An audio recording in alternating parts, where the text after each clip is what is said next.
the stuff that we haven't touched in a while with the marathon. And so what is this, if anything, but what has this kind of changed for you in terms of how you coach or how you interact with your athletes? Because I've found like it's almost like data, right? Every time I work with an athlete and we see new things and we change different things, it's like, oh, I could take this to this person or that person or change the way I think about this. But you know, your whole process here, you've got the whole gambit of like kids to masters runners. And has this, your process of going through this, getting better, challenging these beliefs, does it change anything about the way you're supporting or coaching your athletes that you work with?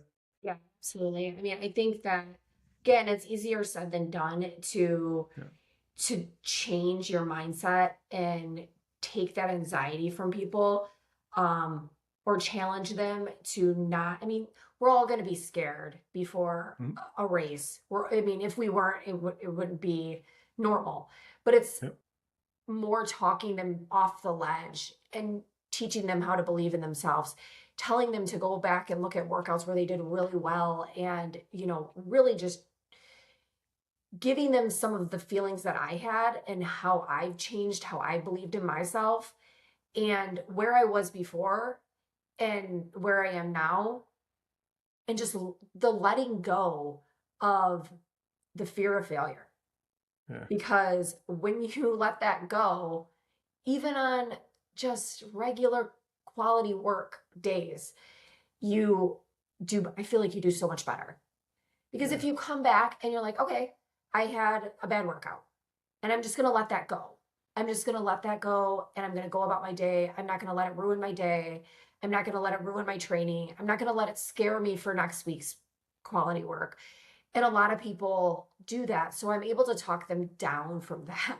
And I Yeah. do, I feel like, like I said, a lot of runners are very A type and they want to hit. If it says hit an 8-minute pace, they want to hit that 8-minute pace or faster.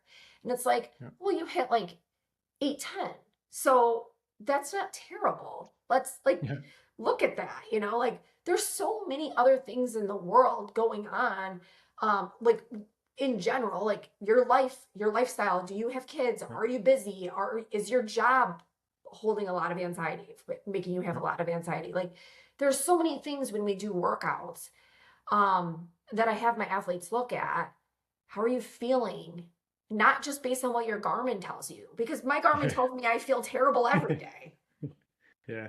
I use this analogy in my clinical practice for like my team sport athletes. So, you know, think volleyball, basketball, golf, even, um, where they get down on themselves after one bad shot or one, you know, missed stroke or something, right? And I say to them, like, well, if you zoomed out to the last 10 and you were like 9 for 10 and then the 10th one was bad, that's 90%. Are you bad with that as a statistic for your season?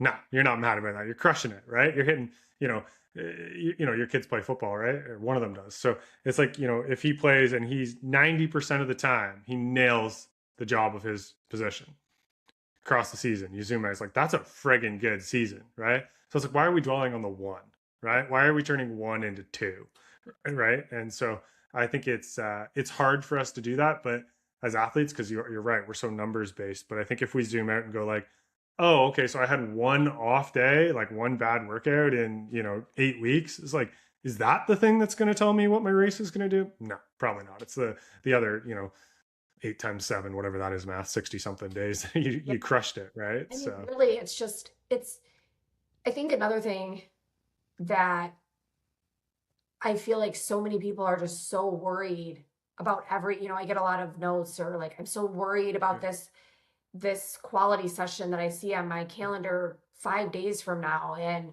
yeah, I get that because I was that person for a long time. And now I'm like, wait, what do I have tomorrow? Like, I really am trying to yeah. not really put as much pressure on myself because if when you zoom out, it's just a run. It's Yeah. just like for me, this is just still a hobby. Like, yes, coaching is my job. Yeah. Like running for myself is a hobby. So it's not going to define me. The clock doesn't define me. The workout doesn't define me. Yes, we are, paying coaches and we're Sure. putting ourselves out there every day and we want the marathon and to go right, but there's always going to be another race. The last time I Yeah. checked, there's races every single weekend, you know? Yeah. So I was kind of excited about moving on to some 5K stuff and, the half marathon Yeah. this fall because I haven't done that in a few years, couple years, and I hate it. So it's like, let's, I'll be honest. I'm Yeah, just yeah, going to be yeah. honest. I don't love it, but like, it's getting out of your comfort zone and really pushing yourself past um that and being able to just see what you can do on a different stage, and if it's if you fail, there's another 5K the next weekend that you can Yep. do. Yep. Absolutely. It's interesting. I'm glad you're doing it. One of the things for like Elena and Knobs in between their marathon seasons that we did is we went back to 5K, 10K work before they went into their next marathon season. And both of them saw a massive jump in fitness by having that really big strength build and then adding the speed on top and then going back to the strength of the marathon. Like you're going to hate a lot of it, but I think you're going to love it when we get ready for the next builds kind of thing. Yeah.